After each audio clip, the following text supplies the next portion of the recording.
It's Fan Mail Friday, and you shared what free agents you would pick up and what trades you would make, and we're sharing them all today. It's time to get locked on with Mike and John, and this is Locked On Angels. You are Locked On Angels, your daily Los Angeles Angels podcast. Part of the Locked On Podcast Network, your team every day. Thanks for making Locked On Angels your first listen of the day. You can find us anywhere you get your podcasts, including Apple Podcasts, Spotify, and SiriusXM by searching Locked On Angels. And if you'd like to give back to the Super Halo Bros for all the Angel content, here's some things that you can do. Leave us a rate and a review on Apple Podcasts. If you're watching on YouTube, hit that thumbs up button. And if you're not subscribed already, please subscribe to become a Locked On Everydayer. And whether you're watching or listening, come over to YouTube, leave a comment. It's one of the best ways to get in touch with us, be a part of the conversation. And today's show is brought to you by Jase Medical. You can empower yourself when you purchase a Jase case, providing you with a personal supply of 5 antibiotics that treat 50-plus infections. Get yours today at jasemedical.com. That's JASE medical.com. Thanks for being here for this episode of Locked On Angels, where it's your team every day. You've got the Frisch Brothers here with you, a.k.a. the Super Halo Bros. My name is John, and that's my brother Mike. And my name is Mike, and that's my brother John. Well, we started this week out, Mike, as GM week, and we took a look at our picks from last year in the offseason that you and I made, and then we both made our picks for free agent moves in the offseason. Then we had a little interruption with the hiring of Ron Washington, and we talked about that yesterday. And on today's show, we're getting back to GM week, but this time it's you, our Locked On Everydayers, who are making the free agent signings and making some trades. And so we're really interested to get into what you guys sent us, respond to those. There's some good ideas here, Mike, that I'm really looking forward to talking about. In fact, one of our Locked On Everydayers, James Russell Barton, sent us his offseason plan for the Angels and who they should sign and who they should go get, kind of in the same vein that you and I did over Tuesday and Wednesday. So this is really impressive. Let's take it from the top here from James Russell Barton. He messaged us and said, all right, here are my GM signings. Disclaimer, I don't care about the luxury tax at all. That's my guy. Well done, James. I'm signing these guys as if Artie said, go for it. The first thing he said was, I'm not re-signing Ohtani. Would love to, but if Artie resigns him, no way he actually spends enough money to build around him. I think that's a very valid point. Yep. But he did come up with some really interesting free agent moves here. And surprisingly, he and I are kind of on the same page here, Mike. Why don't you list out some of the names he's got there for us? Well, James is a suck up to you, and so he decided he would sign. No, I'm kidding. He decided he would sign Whit Merrifield for 2 years at $13 million. So that's 6.5 per year. Let me point out that he did send this the night we recorded my show. So he did this before he didn't know my show even aired. So that's pretty great. It was still fun to call him a suck up though. And then he decided that he would sign Jorge Soler, and Soler had a really good year last year. He said 1 year, $14 million. I got some comments on that in just a minute. And then he also said he would sign Cole Calhoun, 1 year, league minimum, maybe even a minor league contract. Mm-hmm. And so there's some sentimentality in what James wants to do. And then Johnny, he's got some really good pitchers to load up this pitching staff. Aaron Nola is on that list, and he's somebody that you would sign. James would sign him for 5 years, $130 million. That's 26 a year. Sonny Gray, 2 years, $40 million. That's 20 a year. And then Josh Hader, he's going to give Josh 3 years, $60 million. Woo! That's 20 a year. And then Joe Kelly, good old big bottom lip Joe Kelly, when he's waving it at the Astros. He said 1 year, $5 million. And then he's going to sign Matt Morgan, 2 years, $8 million. That's $4 million a year. So those are some of the signings, Johnny. And we're going to talk about those signings in just a minute. But James also gave us some clarification as to why he's signing some of those players. Why don't you share that? Yeah, I like what he had to say about Jorge Soler, Soler power, baby. He replaces Ohtani's bat, quote unquote, because you can't replace Ohtani. Right. But even though he's a right hitter, he can also play the outfield if needed. But the thought there is Soler can be your DH. Soler can be the power guy in this lineup, because we all know that Ohtani was essentially the power guy in this lineup. Yeah. And so I think that makes a lot of sense. Cole Calhoun adds depth and brings in a great defensive right fielder. He's still got it out there in right field, even though the bat's not quite what it used to be. Man, I miss prime Cole Calhoun. We were so lucky So have good. him those years. And 15, 20 home runs, 80 to 85 RBIs, hitting about 250 to 270. like so 5 to 10 outfield assists per year. Yep. And a couple of really good fist pumps. that might be an exaggeration, 5 to 10. But he said Merrifield is a consistent bat with great bat control, above average speed, can play second, third, and the outfield, which that's a big selling point for me, was the versatility. Nola and Gray are a great 1-2 in the rotation. Follow them with Detmers, Anderson, and Sandoval. Hader solidifies in the closer role and can move Estevez to a late inning role. Interesting move there. Yeah. Joe Kelly is a flame-throwing reliever that is controllably wild. I like that. Great guy to have come in the 6th or 7th, can even come in the 8th. Moore brings back a solid left-handed reliever in the 7th and 8th inning. This adds about $80 million to the payroll. I think they should also add a veteran like Longoria or Donaldson that can play backup third base, that brings playoff experience to the clubhouse. That could add another $5 to $8 million. Mike, thoughts on James's approach to the offseason, whether it's the positional guys, the starters, relievers? What do you think? Let me give you 2 thoughts. One, let me talk about the positional guys. Cole Calhoun is a Brett Phillips upgrade. So, they had Phillips on the team last year, right? And he kind of was that 4th outfielder rotating around, but you never knew what you're going to get from him. He played some really good defense, could steal some bags. I think with Cole Calhoun, you kind of have more of a major league ready guy. And he does play great defense, right? And he'll probably hit a bit more than Phillips, and he'll hit with a bit more power. So if you're looking for that 4th outfielder to fill in at times, and you're bringing in a guy who's a great culture guy, I think it's a great move to have Cole Calhoun on your team.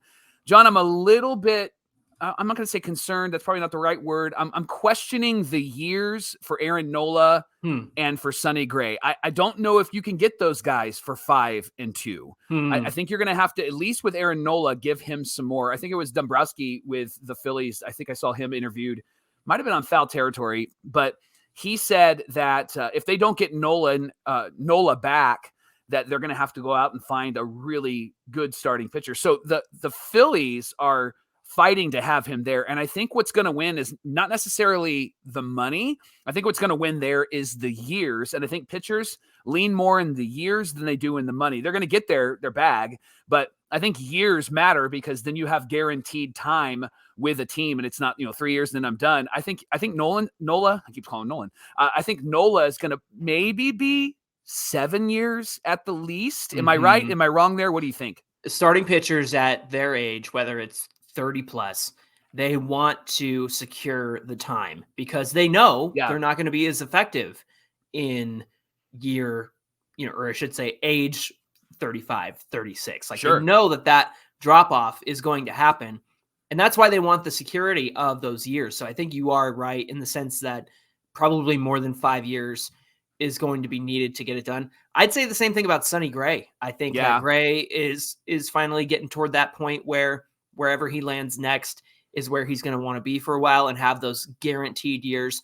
I don't think that $20 million a year is a bad price for Gray, but I do think more than 2 years would get it done. I do think those numbers are good numbers, and I appreciated James's thought on that. I think at 26, 20, and 20 will work for those 3 pitchers. I think Nola is going to need like 28 to 32. Okay. I think that's a little bit more. What's going to end up happening. Does the Joe Kelly number and the years make you go, I don't know if anybody's going to get, don't you think that maybe more than 1 year, $5 million? No, I think secure him. I think he's been pretty affordable his last few years. I mean, he's been with the White Sox, and then he went over back to the Dodgers again because they traded him.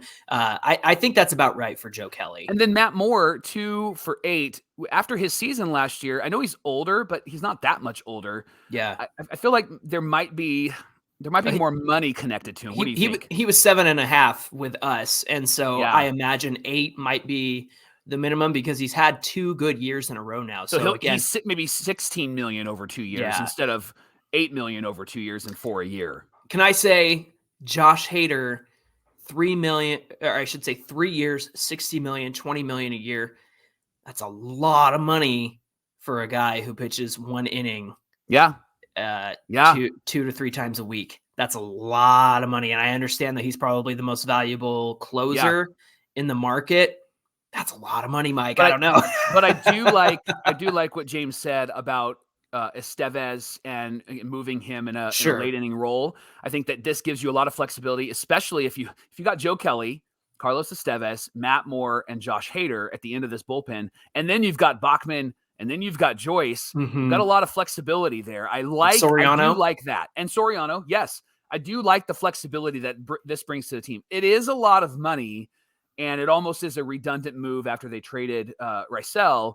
But I do think that it does give you that ability to say, well, if Estevez doesn't got it, we can have Hader there. Or if Hader doesn't got it, we can put Estevez there. And then we've got Moore, we've got Kelly, we've got Soria. I mean, there's a lot of flexibility. It really, I think, gives this bullpen some guys that have a history of experience that you can count on. So I do like that move. It's a lot of money. I do like that move, James. Real quick, you said you had some thoughts on Soler, and then I want to know what you think of either Longoria or Donaldson. Yeah, with Soler, it goes back to the year and money. I feel like that dude has been able to earn the right to have maybe multiple years and maybe more money. $14 million a year, maybe. I feel like he might be a 18 to 20 million a year guy. Okay.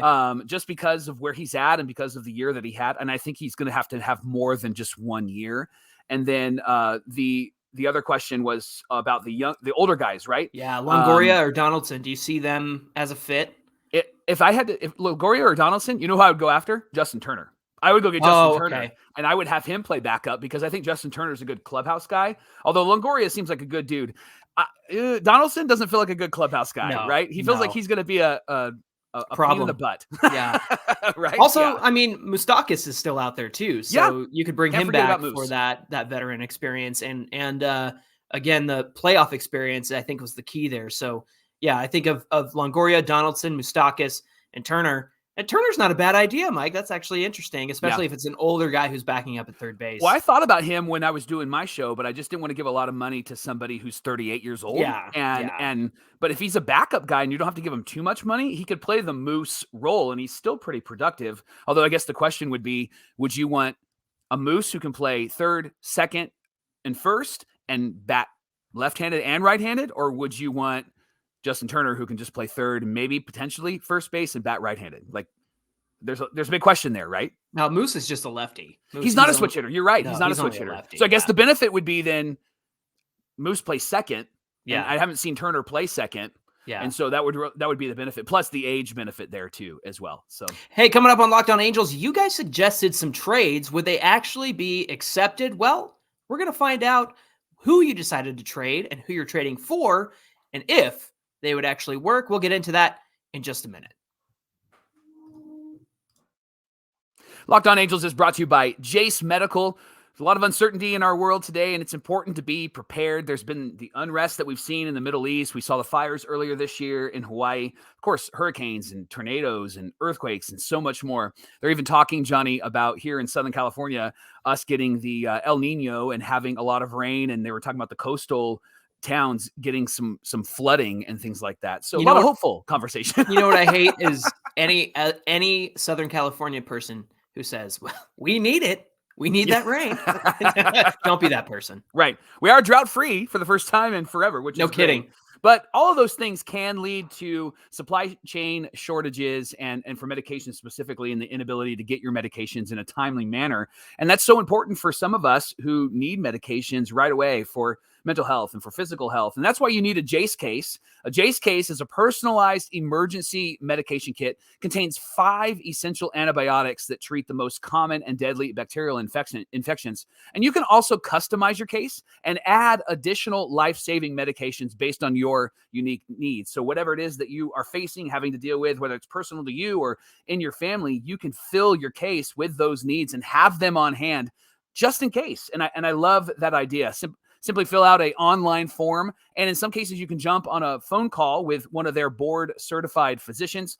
Jase handles everything from online evaluation to licensed pharmacy medication delivery and ongoing consultation and care. So you're not left alone. You have wisdom there to help you with the medications you're taking. Go to jasemedical.com and enter our promo code LOCKEDON at checkout for a $20 discount on your order. Again, that's jasemedical.com, Jase medical.com, and enter our promo code LOCKEDON. Get yourself a Jase case today.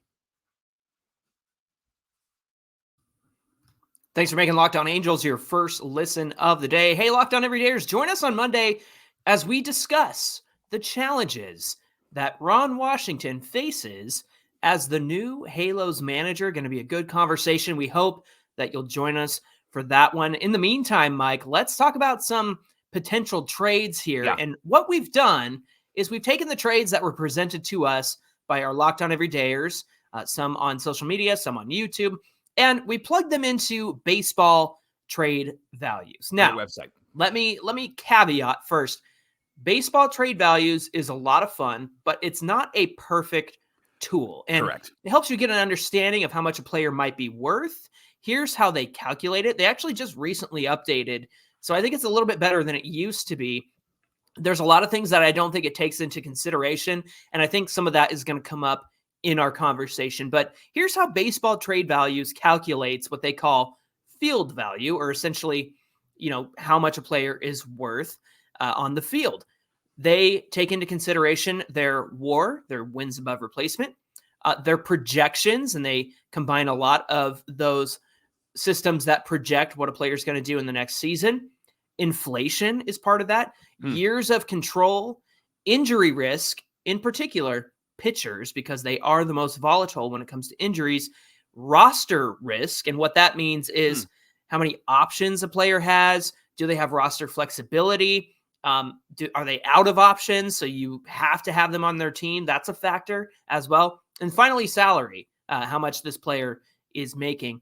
So what they do is they combine all that into what they call the field value, and then they subtract the salary, and that gives you what they call surplus value, which in layman's terms is a player's trade value. So that's what baseball trade values comes up with. It comes up with a tangible number. Again, not perfect. This is not scripture or anything like that. This is purely like giving you a rough idea if something would work. So Mike, let's go to Joey Ingles on Twitter, who messaged us and said, what would it take for the Angels to trade for Corbin Burns? We saw on Thursday, the Brewers are ready to have a fire sale, Mike. Yeah, so that's the rumor. Craig left them in shambles. What a terrible breakup that was, Craig.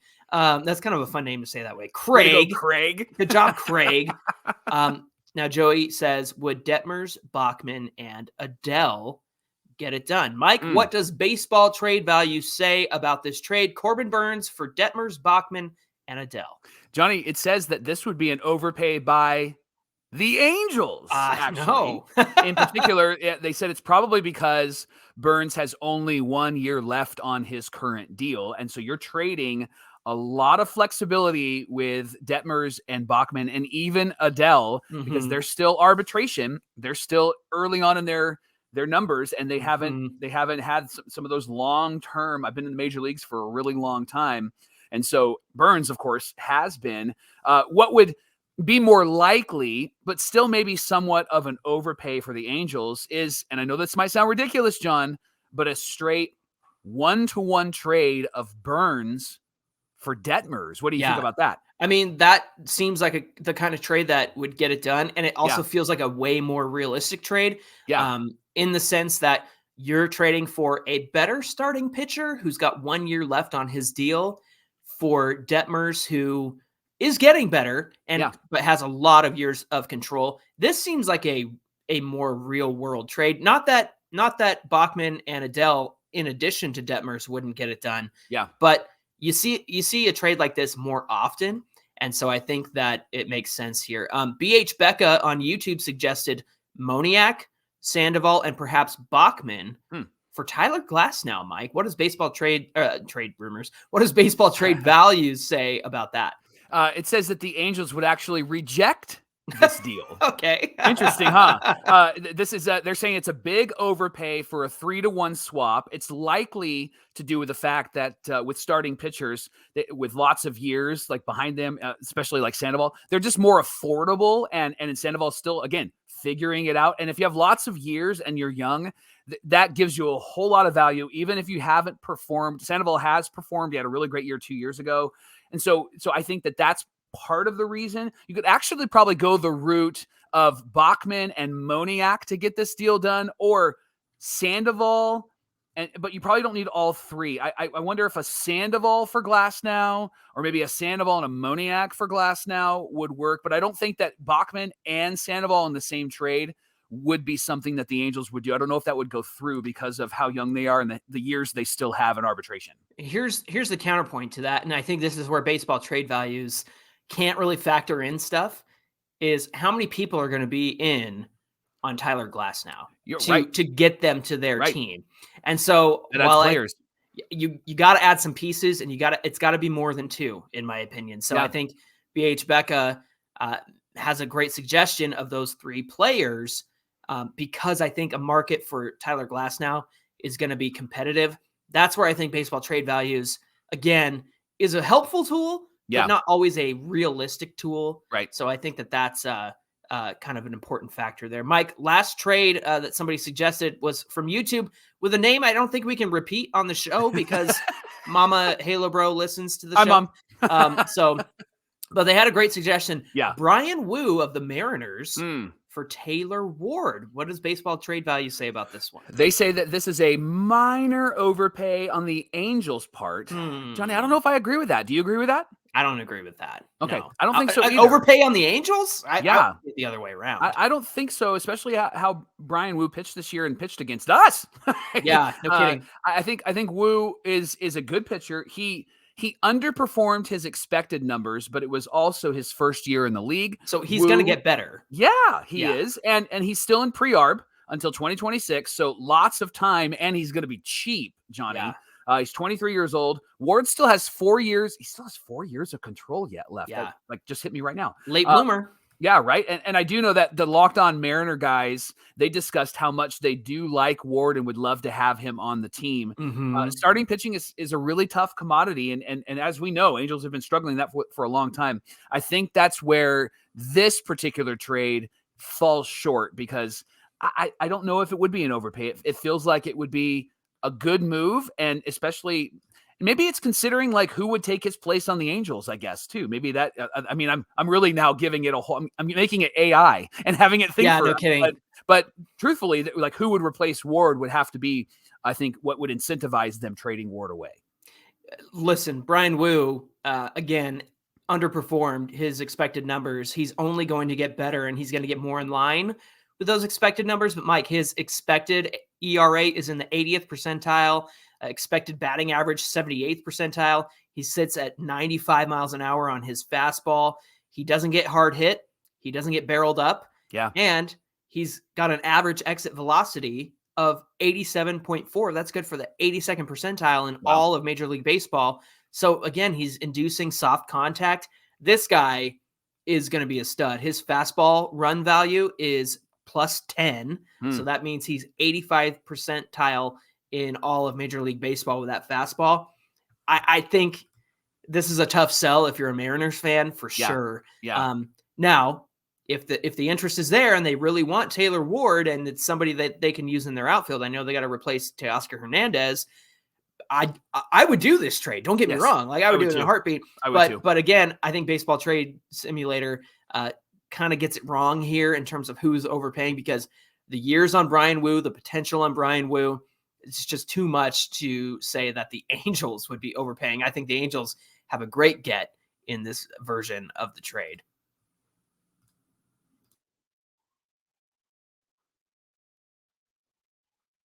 All right. Pineapple pizza. Ew. Pineapple pizza. Oh, I love pineapple on pizza. That's so gross. It's so good. 4305 on YouTube. Had some things that they would do and the team that they would put together. So they would sign JD Martinez, Teoscar Hernandez, Yamamoto, Sonny Gray. They take a flyer on Ryu or Flaherty. And besides Yamamoto, others would be short-term contracts as opposed to Bellinger or Ohtani. Anderson cannot be in the rotation next year. A strong statement, my friend. Yes.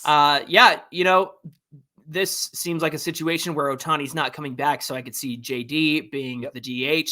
Teoscar, obviously a great outfielder. A lot of rumors that he's tied to the Angels, that's somebody the Angels are interested in. I mean, getting Yamamoto and Sonny Gray, that's an incredible get for this rotation. Taking a flyer on Hyun-Jin Ryu or Jack Flaherty. I think That's exactly right. I think flyer is the perfect way to put it when it comes to those two as well. Anderson cannot be in the rotation next year. I think he's going to get better, honestly. Really? I think Anderson is going to figure out what went wrong. Hold on. Let me get ready to say that again. I'm going to hit record. Yes. And ready? I hit record. Anderson will be better in 2024 than he was in 2023. Okay. Let's put that on a YouTube short and see what that does. All right. Yeah, fine. I'll take the heat. Come on. All right. On YouTube, bplim5285 said, if I'm GM, I'd get Matt Moore, Ronaldo Lopez, Michael Lorenzen, and Gio Urshela, then try to swap Rengifo, Ward, or Herget for youth. I don't know that Herget is valuable to anybody. No. These are nice, like, supplemental moves. Matt Moore for sure. Lopez, that's somebody that you suggested. Yeah. Lorenzen coming back, and then also bringing back Gio Urshela.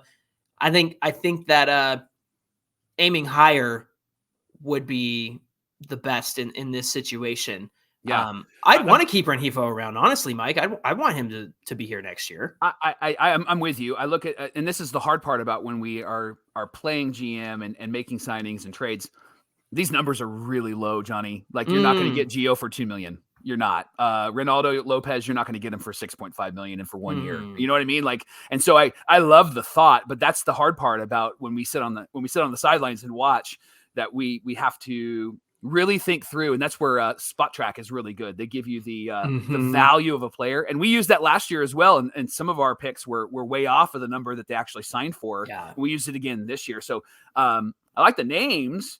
I just think the numbers and the money is really way off. Yeah. And again, I think you could swing for the fences a little bit more, but I do appreciate the names here because I think they're all good, like, supplemental pieces. And really, it's like, what's your approach for next season? I mean, you get the supplemental guys to go with the guys that you already have. You might have something there. Mike, lots of suggestions for Shota Imanaga, who's coming from Japan. He's kind of, I guess you could say, a runner-up to Yamamoto in terms of landing a great pitcher from Japan. But MLB trade rumors suggest 5 years, $85 million. And one of the writers who did the top 50 free agents for MLB trade rumors said he sees him going to the Angels. But here's what MLB trade rumors had to say. Imanaga has pitched parts of 8 seasons for the Bay Stars, working to a 3.18 ERA in over 1,000 innings. He posted consecutive sub-3 showings over the last 2 years, following it up with a 2.26 ERA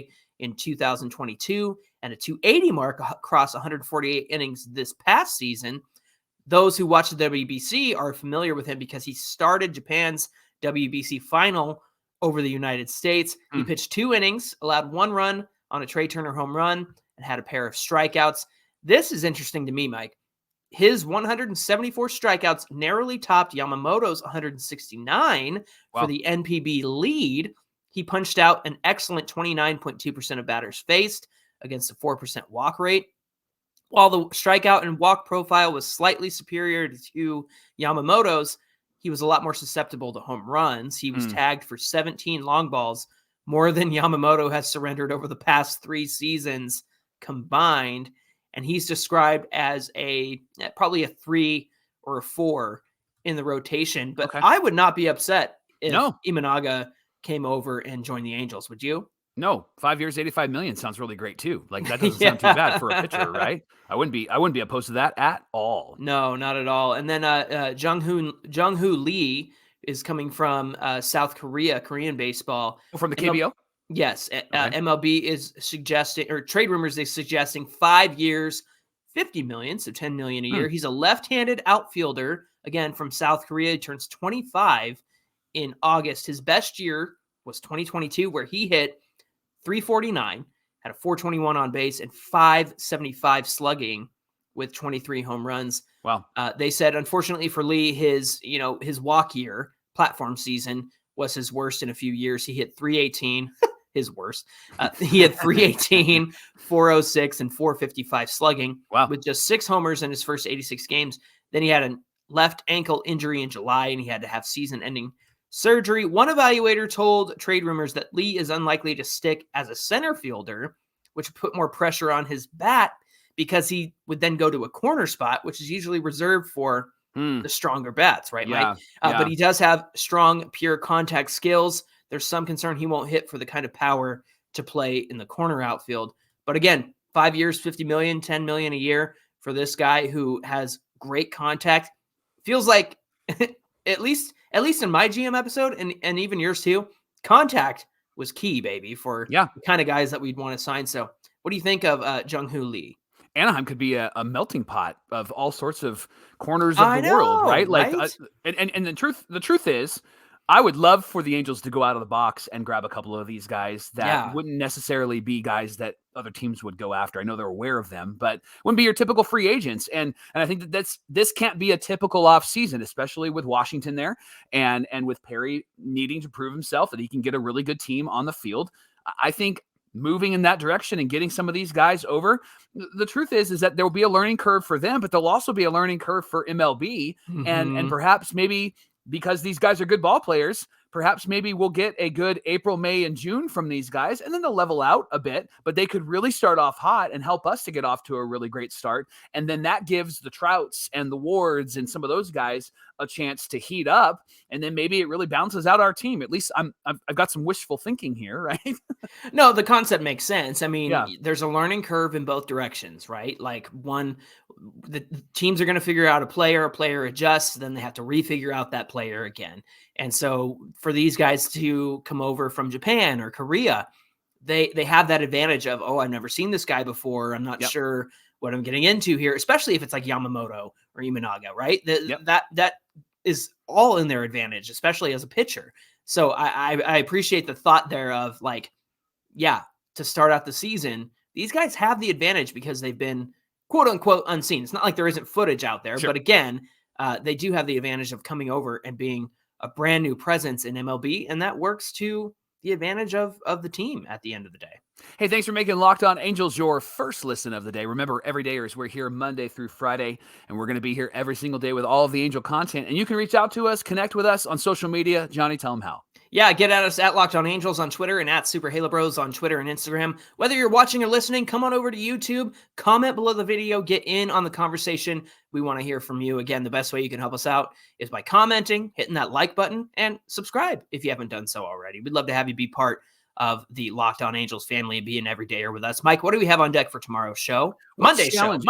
Monday. I love it. We're here every day. What challenges does Ron Washington face as the new Angels manager? There's a great article that Sam Blum wrote, and we're going to break that down for you on Monday on Locked On Angels. All right, looking forward to that. We hope you guys have a great weekend, and if there's any breaking news, stay tuned to Locked On Angels on social media or here on YouTube, and we'll have our videos and our shorts and our posts and all of that available to you. So stay tuned because anything could happen from now until the season starts. So stay plugged in with us here at Locked On Angels. Until Monday, my name is John, and that's my brother Mike. And my name is Mike, and that's my brother John. Thanks for being here with us. Have a great weekend, and we'll see you back here on Monday. I got like 10 text messages and 4 phone calls while I'm trying to do the show. Don't leave me alone. You're busy. Do not disturb.